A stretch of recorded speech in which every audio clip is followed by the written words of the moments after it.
They got this concept from the Bible. Because God said a man is as he thinketh. And since he created all of us in his image, guess what?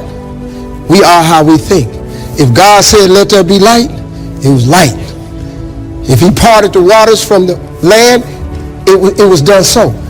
He gives you the same power to produce. You can't make a world, but you can make your own world. So now, since your brain is in two halves, let me show you how this works. You wake up in the morning and you say, man, I don't feel myself today. I got up on the wrong side of the bed. I'm not a morning person. Forming negative.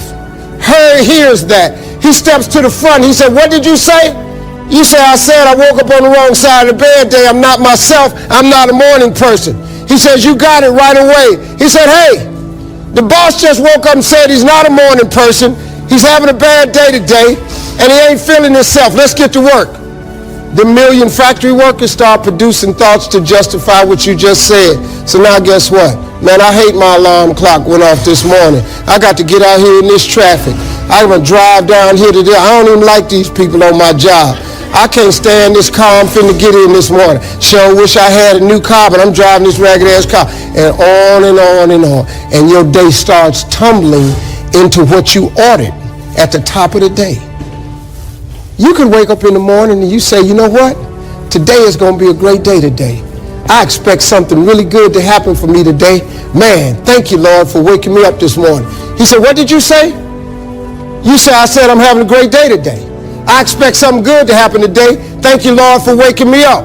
Forming positive turns around and goes, all right, let me have your attention. Steve's having a great day today. He's expecting some wonderful things to happen. And man, let's get it going. And let's start manufacturing thoughts. Same brain. Man, I can't wait to go to work today. It may not be the job I want, but at least I got a job. I'm so grateful I got a car to drive to work today. Hey man, at least I got a check coming in. I sure want to thank you, Lord, for this roof over my head today. I appreciate the fact that I don't have a car, but at least I can walk to the train. Man, this is going to be great today. That's how your mind works 24/7. It never turns off. You have got to change the way you think.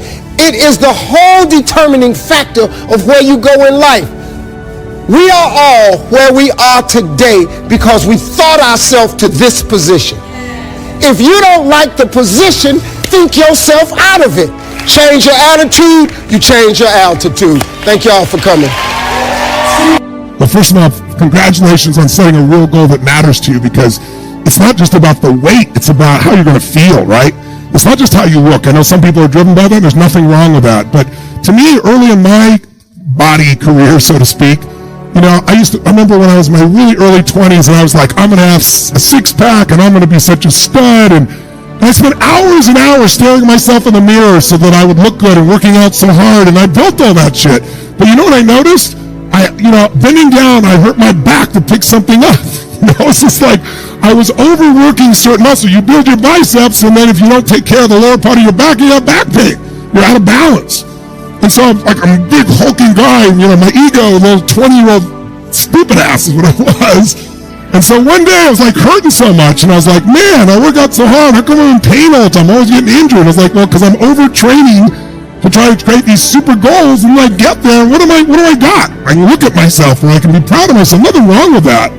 But I thought my highest priority is energy, because energy is the source of life. That's why I wanted to do this little session for you this morning. Energy is what makes a relationship go. Without energy, you're not going to have passion in your relationship. You're just too tired. You barely make it through the day. Without energy, you can't be a great parent. Without energy, you can't run a great business, or more than one. Without energy, you're not going to earn what you really deserve. So I decided I want to have more energy than any human could imagine, and so I started studying everything I could possibly do to create energy, which includes muscle development and strength, but all of it in balance. So I love that you're going for the physical goal, whatever the poundage is that you want to change, but let's make sure you do it healthfully. And what you're going to do at the event is a whole day on this. So we're going to go through every tool that can make that change. Plus, we do this process called the Dickens pattern. It's one of the most powerful parts of the 4 days. It's about 4 hours long. It is an incredibly intense process and incredibly enjoyable. But what we're going to do is find out what's stopping you. Because let's be honest, how many of you out there have some beliefs that limit you, and you know better, like you know they're not really true, but they still get you emotionally and stop you. Who's got some of these out there? Raise your hand if you say I. Say I.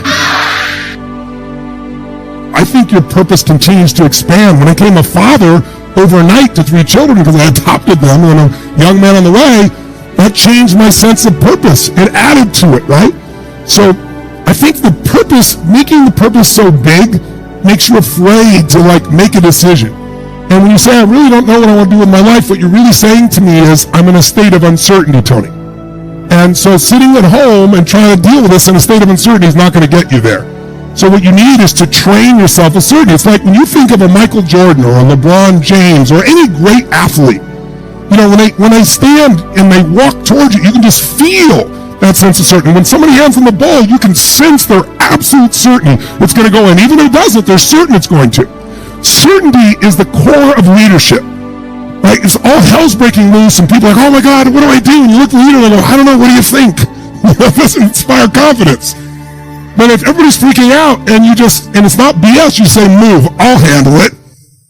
And everybody goes, holy shit, that's somebody I want to do business with. That's somebody. It feels weird. I've always been taught that self-love was something to be feared. I've been taught that arrogance is bad and vanity is not good. What should I do? How should I act? I'm supposed to love myself, but how do I even do it? Every ideal is a judge, and that makes perfect sense because an ideal is something to which you aspire, and the gap between you and that ideal, if it's your ideal, is felt as judgment. And so that's one of the reasons people are very afraid to have an ideal. That's why I wrote, do not hide things in the fog. It's like, well, you should lay out an ideal. You should pursue an ideal. Why wouldn't you? Well, when you make your ideal explicit, it turns into your judge. Well, then you can listen to that judge and move forward and transform. What happens within you if it's determined by somebody else? This is the worst form of slavery.